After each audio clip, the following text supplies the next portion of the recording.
کیوں goal set کرنا آپ کی کامیابی کو روک رہا ہے؟ صرف 1% بہتر ہونے کا جادو کیا ہے؟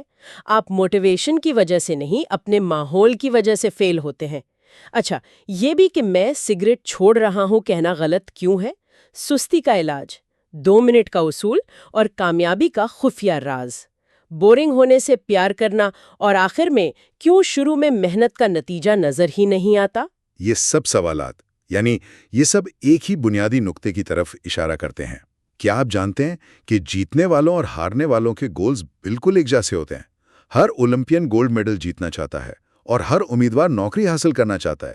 تو آج ہم جیمز کلیئر کی تھیوری پر بات کریں گے کہ کیوں گولز پر نہیں بلکہ سسٹمز پر فوکس کرنا چاہیے اگر واقعی کامیابی چاہیے۔ میرا نام فرزانہ ہے۔ میرا نام تنویر حیدر ہے، اور آج ہم the most influential and popular books of the world series میں دنیا کی مشہور کتاب atomic habits by James clear کے خلاصے، اہم نکات اور اسباق پر ایک گہری گفتگو کریں گے۔ بالکل، اور اس کتاب کی سب سے دلچسپ بات یہ ہے کہ یہ کسی خشک تھیوری سے نہیں شروع ہوتی، بلکہ ایک ذاتی، بہت تکلیف دہ کہانی سے۔ جی، مصنف جیمز کلیئر کی، وہ ہائی اسکول میں ایک بہت اچھے بیس بال کھلاڑی تھے، اور ایک دن کھیل کے دوران ایک بیٹ سیدھا ان کے چہرے پر لگا۔ اور وہ کوئی معمولی چوٹ نہیں تھی، مطلب ان کی ناک کئی جگہ سے ٹوٹی، دماغ پر شدید چوٹ آئی، اور وہ کئی مہینوں کے لیے کھیل سے باہر ہو گئے۔ ایک طرح سے ان کی زندگی رک گئی تھی۔ تو جو ان کی پہچان تھی ایک ایتھلیٹ کی، وہ ان سے چھن گئی۔ بالکل، اور اسی مایوسی کے عالم میں جب وہ کالج پہنچے تو انہوں نے کوئی بڑا انقلابی قدم نہیں اٹھایا۔ اچھا، انہوں نے بہت ہی چھوٹی، تقریباً غیر محسوس تبدیلیاں کرنا شروع کی، جیسے روز رات کو وقت پر سونا، صبح اٹھ کر اپنا کمرہ صاف کرنا، روزانہ تھوڑی دیر پڑھائی کرنا، مطلب وہ عادتیں جنہیں اکثر ہم نظر انداز کر دیتے ہیں۔ اور یہی اس کتاب کا سنگ بنیاد ہے۔ جی، جیمز کلیئر کہتے ہیں کہ بڑی کامیابی کسی ایک بڑے فیصلہ کن لمحے کا نتیجہ نہیں ہوتی۔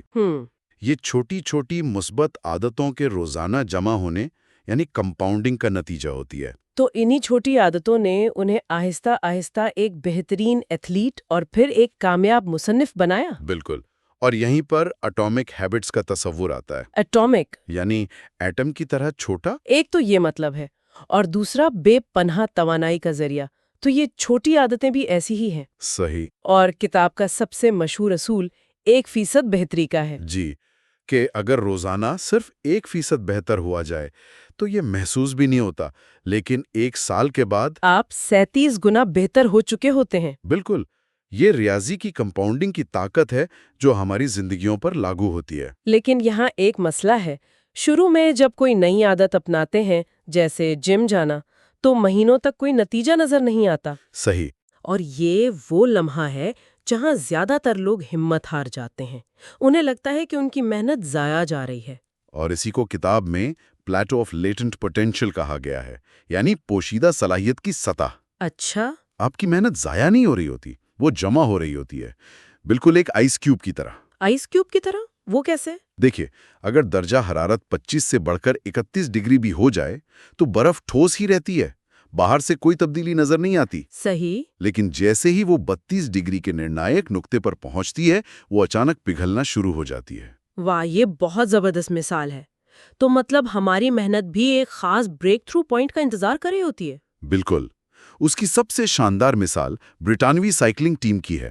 وہ ٹیم 100 سال سے ایک معمولی ٹیم تھی۔ 100 سال سے؟ جی، لیکن 2003 میں جب کوچ ڈیو بریلسفورڈ آئے تو انہوں نے ایگریگیشن آف مارجنل گینز کا اصول اپنایا، جس کا مطلب ہے چھوٹے فائدوں کا مجموعہ، یعنی ہر چھوٹی سے چھوٹی چیز میں صرف 1% بہتری لانا۔ جی ہاں، انہوں نے کھلاڑیوں کی سیٹوں کو زیادہ آرام دہ بنایا، ٹائروں پر ایک خاص الکحل لگایا تاکہ گرفٹ بہتر ہو۔ اچھا۔ کھلاڑیوں کو سکھایا کہ ہاتھ کیسے دھوئیں تاکہ بیمار نہ ہوں، یہاں تک کہ ان کے سونے والے تکیوں کو بھی بہتر بنایا۔ ہر جگہ صرف 1% بہتری۔ اور نتیجہ؟ نتیجہ یہ کہ صرف 5 سالوں میں وہی ٹیم دنیا پر چھا گئی۔ انہوں نے اولمپکس اور ٹور ڈی فرانس میں ریکارڈ توڑ دیے۔ یہ تو ناقابل یقین ہے۔ تو یہ ثابت کرتا ہے کہ بڑے مقاصد طے کرنے سے زیادہ اہم وہ چھوٹا روزانہ کا نظام ہے جو آپ بناتے ہیں۔ اور یہیں پر جیمز کلیئر ایک بہت گہری بات کرتے ہیں۔ وہ کہتے ہیں کہ عادت بدلنے کے 3 درجے ہیں۔ 3 درجے؟ جی، سب سے بیرونی سطح ہے نتیجے یعنی آؤٹ کمز، جیسے مجھے 20 پاؤنڈ وزن کم کرنا ہے۔ ٹھیک ہے۔ اس سے گہری سطح ہے عمل یعنی پروسیس، جیسے مجھے ہفتے میں 4 دن جم جانا ہے۔ اور تیسری؟ اور سب سے گہری اور اہم سطح ہے شناخت یعنی آئیڈینٹی، یہ یقین کہ میں ایک صحت مند اور فٹ انسان ہوں۔ اچھا، تو زیادہ تر لوگ نتائج پر توجہ دیتے ہیں، وہ اس بات پر پریشان رہتے ہیں کہ اسکیل پر نمبر کیوں نہیں بدل رہا؟ بالکل، اور یہی بنیادی غلطی ہے۔ حقیقی اور دیر پا تبدیلی باہر سے اندر نہیں بلکہ اندر سے باہر آتی ہے۔ اندر سے باہر مطلب شناخت سے؟ جی، جب آپ اپنی شناخت بدلتے ہیں تو آپ کا رویہ خود بخود اس کے مطابق ڈھل جاتا ہے۔ یہ شناخت والی بات واقعی سوچنے پر مجبور کرتی ہے۔ تو مطلب جو شخص کہتا ہے میں ڈائٹنگ کر رہا ہوں، وہ ابھی بھی خود کو مجبور کر رہا ہے۔ بالکل، اس کی پرانی شناخت ابھی بھی زندہ ہے۔ جبکہ میں ایک صحت مند کھانے والا ہوں والا شخص اندر سے بدل چکا ہے۔ آپ نے بالکل صحیح سمجھا۔ اسی لیے میں سگریٹ چھوڑنے کی کوشش کر رہا ہوں کہنے والے کے مقابلے میں وہ شخص زیادہ کامیاب ہوتا ہے جو کہتا ہے میں سگریٹ نہیں پیتا۔ تو سوال یہ ہے کہ یہ شناخت کیسے بنائیں؟ صرف سوچنے سے تو نہیں بن جائے گی، ہے نا؟ نہیں، آپ اسے ثابت کرتے ہیں۔ ثابت کرتے؟ جی، ہر بار جب آپ ورزش کرتے ہیں تو آپ اپنی صحت مند انسان والی شناخت کے لیے ایک ووٹ ڈال رہے ہوتے ہیں۔ ہر بار جب آپ کتاب کا ایک صفحہ پڑھتے ہیں تو آپ اپنی پڑھنے والے انسان والی شناخت کو ووٹ دے رہے ہوتے ہیں۔ یہ چھوٹی چھوٹی جیت آپ کے دماغ میں آپ کی نئی شناخت کو پختہ کرتی ہیں۔ ٹھیک ہے، یہ بنیادی فلسفہ بہت واضح ہو گیا، لیکن اسے عملی جامہ کیسے پہنایا جائے؟ ہاں، اس کے لیے کتاب میں ایک فریم ورک دیا گیا ہے نا؟ عادت کے 4 مراحل پر مبنی۔ جی، اشارہ، کیو، طلب، کریونگ، عمل، رسپانس اور انعام، ریوارڈ۔ اور اسی کی بنیاد پر رویے کی تبدیلی کے 4 قانون ہیں۔ جی، پہلا، اسے واضح بنائیں، میک اٹ آبویس۔ دوسرا، اسے دلکش بنائیں، میک اٹ اٹریکٹیو۔ تیسرا، اسے آسان بنائیں، میک اٹ ایزی۔ اور چوتھا، اسے اطمینان بخش بنائیں، میک اٹ سیٹسفائنگ۔ چلیں پہلے قانون سے شروع کرتے ہیں، اسے واضح بنائیں۔ کتاب کا ایک بہت مشہور جملہ ہے، motivation is overrated, environment matters more, یعنی ہماری قوت ارادی سے زیادہ ہمارا ماحول اہم ہے۔ یہ بہت اہم نکتہ ہے، ہم اکثر خود کو قصوروار ٹھہراتے ہیں جبکہ مسئلہ ہمارے ماحول کا ہوتا ہے۔ بالکل، اگر صحت مند کھانا ہے لیکن کچن میں ہر وقت جنک فوڈ پڑا ہے تو آپ ہر روز اپنی قوت ارادی سے جنگ لڑیں گے، یہ ایک ہاری ہوئی جنگ ہے۔ تو حل یہ ہے کہ اچھی عادت کے اشارے اپنے سامنے رکھیں اور بری عادت کے غائب کر دیں، جیسے پانی کی بوتل میز پر رکھنا۔ جی، اور اگر فون پر وقت ضائع کرنے کی عادت ختم کرنی ہے تو فون کو دوسرے کمرے میں رکھ دیں، ماحول کو اپنے لیے کام کرنے پر لگائیں، اپنے خلاف نہیں۔ اسی قانون میں ہیبٹ سٹیکنگ کی ٹیکنیک بھی ہے۔ جی، ایک بہت ہی کارآمد تکنیک۔ اس کا اصول ہے کہ آپ ایک نئی عادت کو کسی پرانی پکی عادت کے فوراً بعد جوڑ دیں۔ جیسے میں صبح کی چائے پینے کے فوراً بعد 5 منٹ کے لیے مراقبہ کروں گا، تو چائے پینا ایک اشارہ بن گیا۔ بالکل، وہ ایک مضبوط کیو بن جاتا ہے۔ ٹھیک ہے، تو عادت کو آبویس یعنی واضح بنانا پہلا قدم ہے، لیکن اگر وہ عادت بورنگ ہو تو، جیسے ورزش کرنا، اشارہ سامنے ہو بھی تب بھی دل نہیں کرتا، اور یہیں پر دوسرا قانون کام آتا ہے، اسے دلکش بنائیں۔ بالکل، ہمارا دماغ ان کاموں کی طرف کھنچتا ہے جن سے ڈوپامین یعنی خوشی کا ہارمون خارج ہوتا ہے۔ ورزش کا انعام مستقبل میں ملنا ہے، لیکن سوشل میڈیا کا فوراً۔ تو ہم ورزش جیسی مشکل عادت کو دلکش کیسے بنا سکتے ہیں؟ اس کے لیے ایک ٹیکنیک ہے، ٹیمپٹیشن بنڈلنگ۔ Temptation bundling. اس میں آپ ایک ایسی چیز جو آپ کرنا چاہتے ہیں، جیسے نیٹ فلکس دیکھنا، اسے ایک ایسی چیز کے ساتھ جوڑتے ہیں جو آپ کو کرنا ضروری ہے، جیسے ورزش کرنا۔ اچھا، تو یہ اصول بنا لیں کہ پسندیدہ شو صرف ٹریڈ مل پر چلتے ہوئے دیکھنا ہے۔ جی، اس سے آپ کا دماغ ورزش کو نیٹ فلکس دیکھنے کی خوشی سے جوڑ دے گا۔ یہ تو بہت چالاکی ہے۔ اچھا، اور ہمارے آس پاس کے لوگوں کا بھی تو بہت اثر ہوتا ہے۔ تو اگر کوئی اچھی عادت اپنانی ہے تو ایسے گروپ کا حصہ بنے جہاں وہ عادت ایک معمول ہو۔ بالکل، اگر دوست کتابوں پر بات کرتے ہیں تو پڑھنا خود بخود ایک دلکش عمل بن جائے گا۔ تو عادت واضح بھی ہو گئی اور دلکش بھی، لیکن پھر بھی شروع کرنے میں سستی آتی ہے۔ وہ پہلا قدم اٹھانا سب سے مشکل لگتا ہے۔ اور اسی مشکل کو حل کرتا ہے تیسرا قانون، اسے آسان بنائیں۔ یعنی کم سے کم محنت والا راستہ۔ جی، ہمیں اپنی اچھی عادتوں کے راستے سے رکاوٹوں کو ہٹانا ہے اور بری عادتوں کے راستے میں رکاوٹیں کھڑی کرنی ہیں۔ جیسے صبح جم جانا ہے تو رات کو ہی کپڑے تیار کر کے رکھ لیں۔ بالکل، اور اسی قانون کا سب سے طاقتور اصول ہے 2 منٹ کا اصول۔ اچھا، یہ تو سستی کا بہترین علاج لگتا ہے ہی۔ اصول یہ ہے کہ آپ اپنی نئی عادت کو اتنا چھوٹا کر دیں کہ وہ 2 منٹ میں شروع ہو سکے۔ روزانہ ورزش کرنا کی بجائے صرف اپنے ورزش کے کپڑے پہننا۔ جی، روزانہ کتاب پڑھنا مشکل لگ سکتا ہے، لیکن روزانہ صرف ایک صفحہ پڑھنا بہت آسان ہے۔ لیکن کیا صرف ایک صفحہ پڑھنے سے کوئی فرق پڑے گا؟ یہ تو بہت غیر اہم لگتا ہے۔ یہاں مقصد مقدار نہیں، تسلسل ہے۔ مقصد ہے روزانہ حاضری لگانا۔ شو اپ۔ بالکل، ایک بار جب آپ ایک صفحہ پڑھنے کی عادت ڈال لیتے ہیں تو اسے 10 صفحات تک لے جانا بہت آسان ہو جاتا ہے۔ شروعات کرنا ہی سب سے مشکل ہوتا ہے۔ ٹھیک ہے، ہم نے عادت کو شروع کر دیا، لیکن اسے جاری کیسے رکھیں؟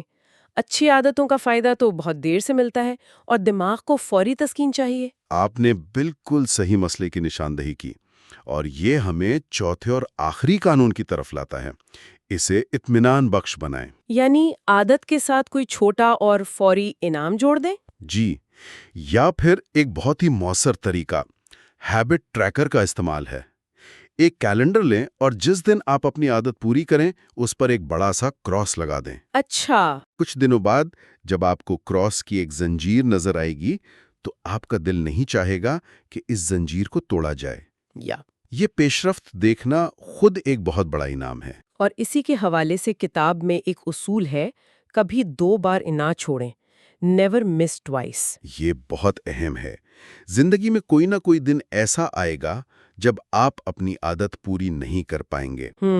مسئلہ تب شروع ہوتا ہے جب آپ لگاتار 2 دن چھوڑ دیتے ہیں۔ ایک بار چھوٹنا ایک حادثہ ہے، 2 بار چھوٹنا ایک نئی بری عادت کا آغاز ہے۔ تو اصول یہ ہے کہ اگلے دن فوراً واپس ٹریک پر آ جائیں۔ بالکل۔